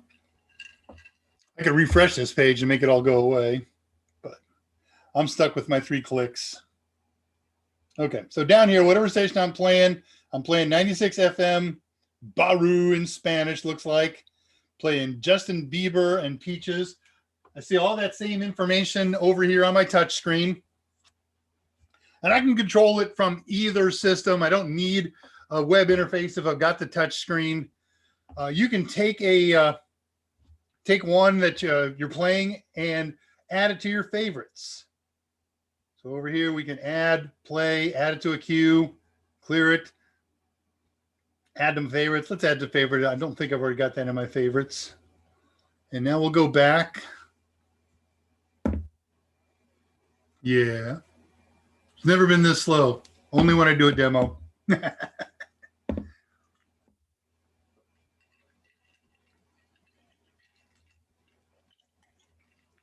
All right, so there's my favorited ones. And here's where it just popped up. Oh, man. Can I move this? Yes, I can. Okay. I don't want that to be a favorite anymore. Let's move this over here. So remove it from save favorites. You got it. So this is an audio player. It plays Spotify. It plays tons of different streaming systems, web radios, media servers, your own that you got built in. You can add SMB servers anywhere in the house. You can copy files to the WAC data, WAC internal. Remember, internal is all uppercase, in folders in there. It's powerful. It's flexible. It's a little bit of a learning curve, but it's mostly pretty intuitive. I think one of the problems for me is as a web interface, I'm the type who just, hates to have 50 different history pages back here. So I go back and forth a lot, but you get the idea. All right, let me check my notes and see if there's anything that I missed. You can get all the step-by-step process in a nice logical order if you go to the downloads page of pyrsquare.zapto.org. Downloads is the first link, I think, in the list of links. And then today's episode is the last one in today's list. And you can download all my notes and files and step-by-steps and follow along very easily. I like this one. This is one of those ones where you don't have to use somebody else's tutorial. All you got to do is download and burn the image from the volumio.org site, boot up the Pi, and figure it out. That's pretty much what I did, except for that nasty little sneaky thing to enable the SSH server, browse to the site WAC dev, and turn that on. All right, I'm just looking over my notes here. It's not CPU intensive. It doesn't make much heat. I've been running this with flaws for the last 5 or 6 weeks. Figured out my flaw problem this week and ran it, but it was running just great. There was just a problem. Whenever I booted it up, it wouldn't launch this unless I got a keyboard and connected it. I have a little wireless keyboard that I was connecting to it and hit Control D. Otherwise, the boot process was interrupted and couldn't do anything. But that apparently is because of the way I was using the Raspberry Pi burner and screwing around with the hidden menu on it. My guess is it burns just fine if I don't mess with that. But again, the Balena etcher solved that problem. Did that. Remember, the default account name is Volumio. The default password is Volumio. The default name of the host is Volumio. Who'd have thunk it, huh? You can add files using the FTP, the FileZilla client thing, and just run it over port SSH, port 22. Make sure you've run the site WAC dev to enable the SSH server. I did an episode, Mike did an episode on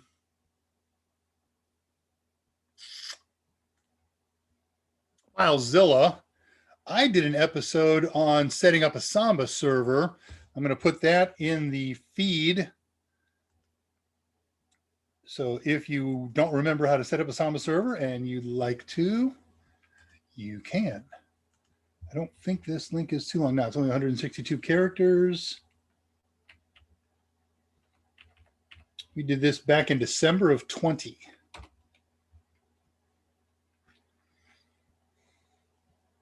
Okay, I'm going to put those other two links up that you need. Control C. So here's where to get Balana Etcher, posted at current time, 3:40. And here's where to get the FileZilla client, about the same time. And again, all of this is in the downloadable notes. Okay, that's everything.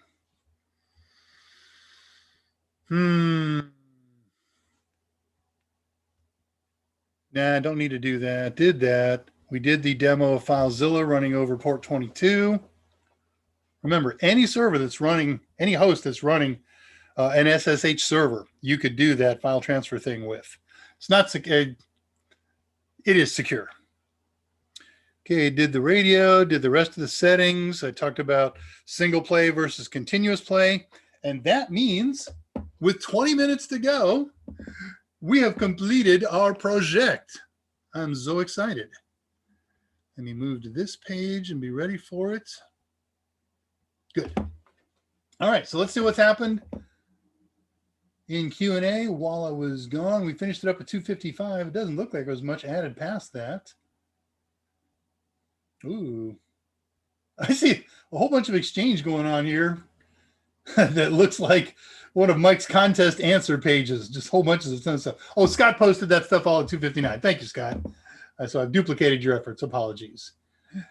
Hey, at 302, Patricia. Oh, no. I was going to say Patricia Manucci. I never learned the correct way to pronounce that. Patricia Grace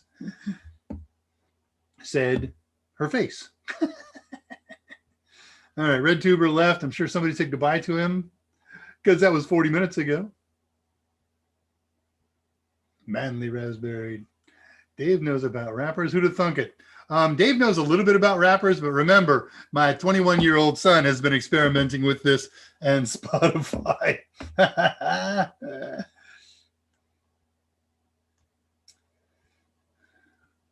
I see lots. I'm just reading questions here, passing 307, Burberry. Do phones, Elbow says, do phones? I know somebody's going to answer this down road, but I don't have the marvelous ability to go hunt them down. So at 307, Elbow says, do phones and phone chargers function the same as PC components and PSUs? Meaning, do phones draw power or do the charge? There is nothing that pushes power.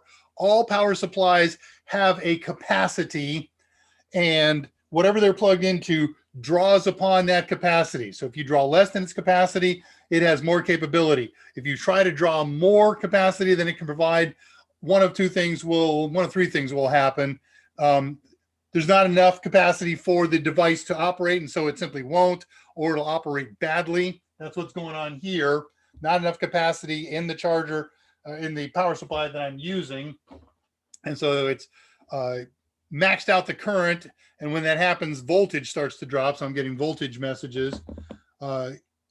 If you're only a little bit under, it might work, or it might work spotty. If you're a lot under, it won't work.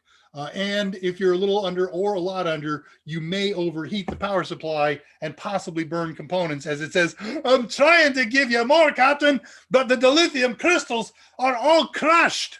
That wasn't bad. Okay. So yeah, nothing pushes power. Batteries don't push power. They have power, and devices draw as much as they need or as much as they can. Count Chocula, shame on you.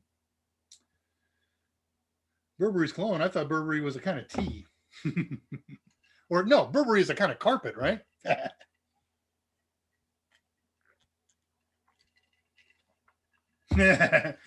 No, I didn't put all my good stuff on there because I wouldn't want to waste it on a micro SD card. The challenge here is, once again, self-contained unit. If I want to put all my music on there, I need a good size SSD, a multi-terabyte one, or multi-terabyte hard drive. I need more power. I need to find a way to mount it in there and keep it all self-contained. Right, and it does take time, not just to rip vinyl, but they're all on 45s, and the old, God, I can't, not 30, what speed were the old original LPs? 78. Yeah, the old 78s. David Zintera, right, 22. You're answering the question that I actually remembered I asked. How does that happen? Waiting for a friend to arrive at the office who's ripping vinyl records. My father found a USB turntable ripper one day. Dad's 82 right now, coming up on 83. That was one of the most joyous several months of his recent life. Yeah, not that. It's my DJ name is Dave in the Dark. It's from my old name when I was a radio DJ way back, way back. And I've kept that. It's my moniker. If you look that up, you'll probably find me. Das Rock, yes, the German site. All right, so at 3:39, I posted the link for the old SMB server. I reposted what Scott already did, the Balena Etcher. Man, I even typoed it wrong here. It's Balena. Blech. I didn't fix it on the right page. I'm going to fix that right now because I used this page, this document. Balena. That's right. I don't know where I got that typo from. Okay, that's correct. Oh, I see. Here in the title, I put the title wrong, but the website link is correct. Okay, so let me fix my title on this page. Not Balena, Balena. Fixed.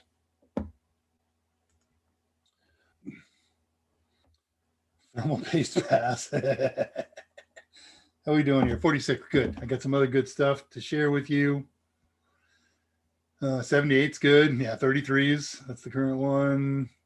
Port 12. Somebody look up Port 12. TCP and UDP and tell us what it is. Just curious. Somebody throws out something like that, I got to go down the rabbit hole. All right. What two things did I want to share with you that were on the top of my tiny little brain?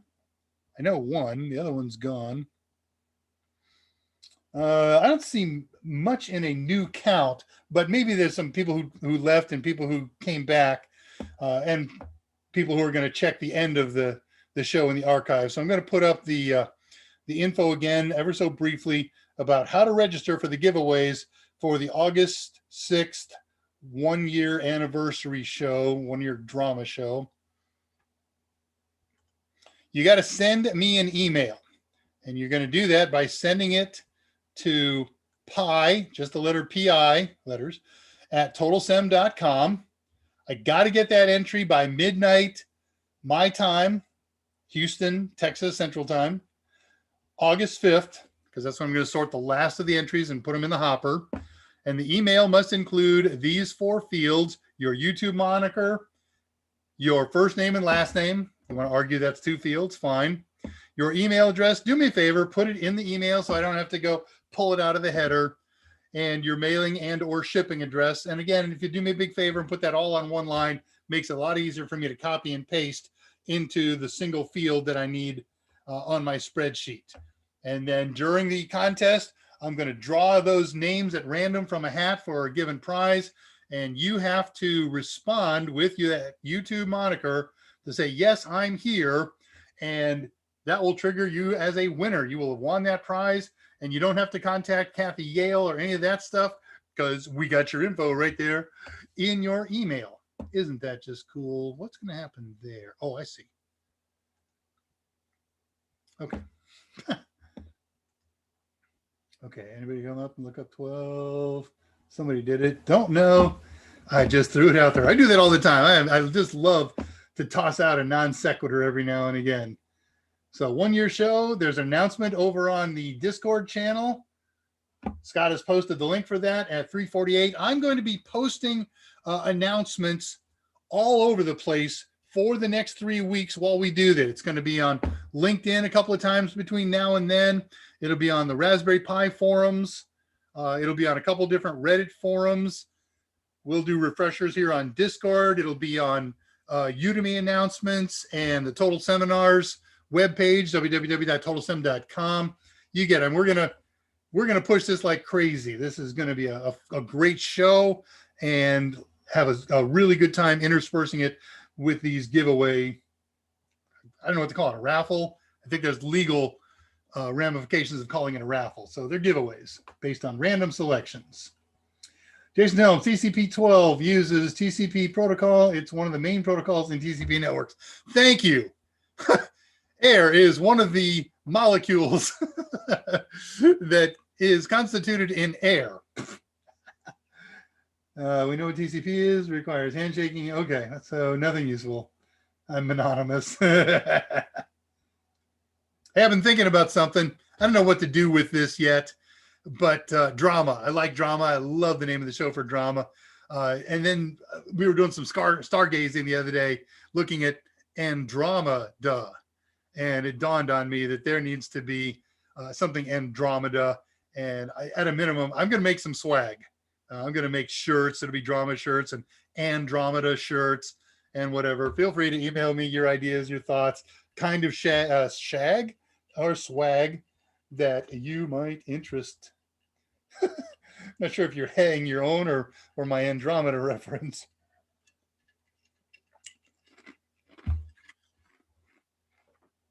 All right, we're getting near the end. I'm done with Uncle Project. I don't know what next week's project is, but let me tell you a bit about the future for the next couple of weeks. Use the NASA font. Yeah, because if there's somebody I want to sue me, it'll be somebody very close, just down the street in Webster and Pasadena. Hello, NASA. Just thought I'd steal your font. I don't know if they own that. That'd be interesting. Michael Smyer knows the ins and outs of all that kind of stuff. Who owns fonts and how they get owned and all that good stuff.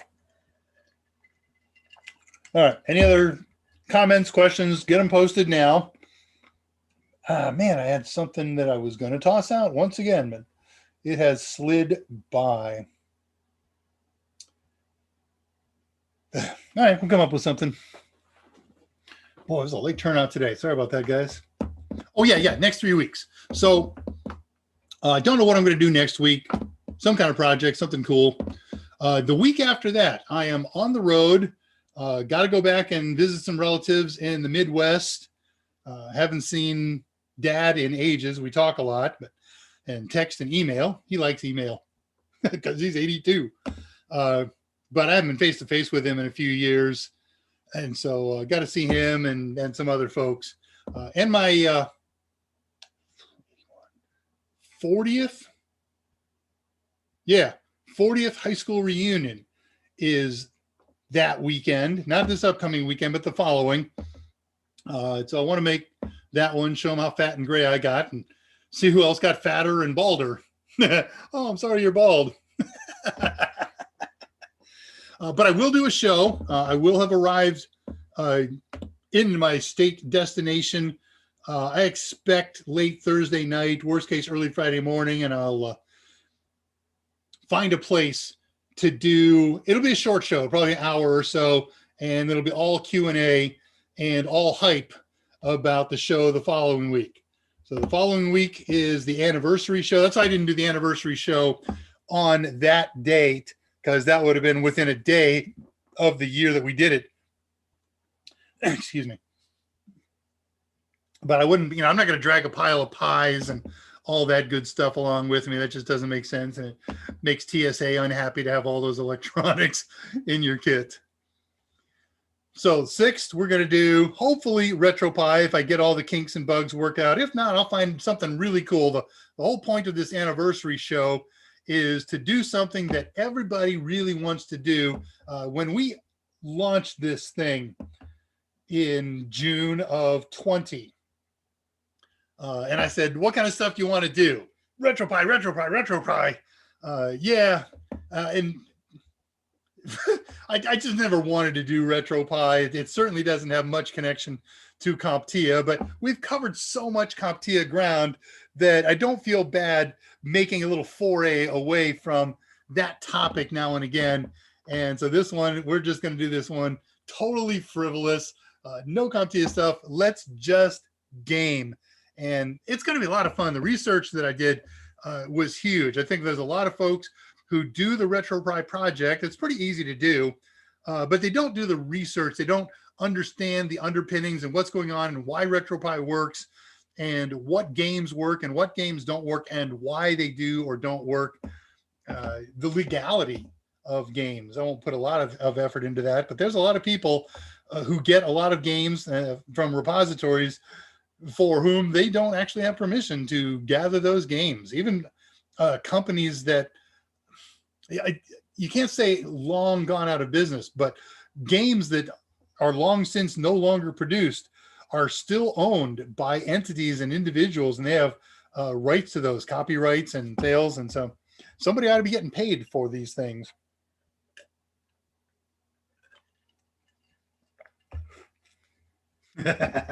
Okay, thank you, Tolowit. Now let me go catch up here. That's what Google said, without doubt. I was laughing at the Andromeda. You know, I haven't put it in text form yet. It's been in my head all along, so I haven't seen it, and I just kind of had an idea, a rough idea in my head of what that might look like. That's not bad. I have in mind hyphens or some raspberries between the and the drama and the drama and the da. So there's all kinds of possibilities on what we could do with that name. But I'm excited to do something with it, and I'm totally open to suggestions. Fontmeme.com, whack NASA font, huh? All right. How much time? I got 4 minutes. Let me see what happens if I open that up real quick. Fontmeme.com, whack NASA. I think I got it backward. Something's coming up. Something's coming up. Hey, look at that. All right, let's share it because we're nice people. If you haven't already gone here, the NASA font. Oh, you know what? That's the NASA font. It's not the one I envisioned when you said it. I was envisioning the worm, the NASA worm font. So see, even the simplest things can be easily misunderstood. Wow, I'm glad that didn't close. All right, what else has popped up here in the last message? Andre, I'm going to check on the water after drama is done. It's pretty high already, still rising. I'm sorry. Another 1.5 to 2 meters. Holy Hannah. Good to live by a river. I'm going to update my page that I watch you on for a second. I was like, you know, that happens whenever I do these long shared stuff. I get really way behind on the image. I don't know where I am or where you are. I'm back right and quick. Okay, good. Oh, good luck, Andre. You are in our thoughts, to be sure. Follow it, you coward. I would have done it. But now that you haven't done it, I won't. That's just horrible. Well, the rains have stopped here. I got a gig this weekend. It's another stage gig. We have a contract with a magician who travels to various venues. Sometimes they have stages. Sometimes he does it at ground level, and sometimes it requires stages. So I'm going to take a couple of stage platforms out for him. I don't know, 1.5 hours away or so, and some audio gear and some other goodies like that. That's Sunday. I don't have any major commitments tomorrow. Yes, thank you, Patricia. And then we get back to it on Monday. As far as Mike's show, I don't think he committed to anything on Monday. He did have a thought that he was going to pursue, and then I think he might have dropped it. He's done a good job on the TPM. And one of the research things that he did for Win 11, I found really useful and important, and that's the fact that you got to use TPM 2, not one of the old the 1.2s. I believe that this computer that I'm using right now has old TPM, and I won't be able to use it when 11 comes out unless we can do the bypass thing. Somebody posted a thing that said you can bypass TPM in the registry, and I haven't looked that up, but I got a problem with it.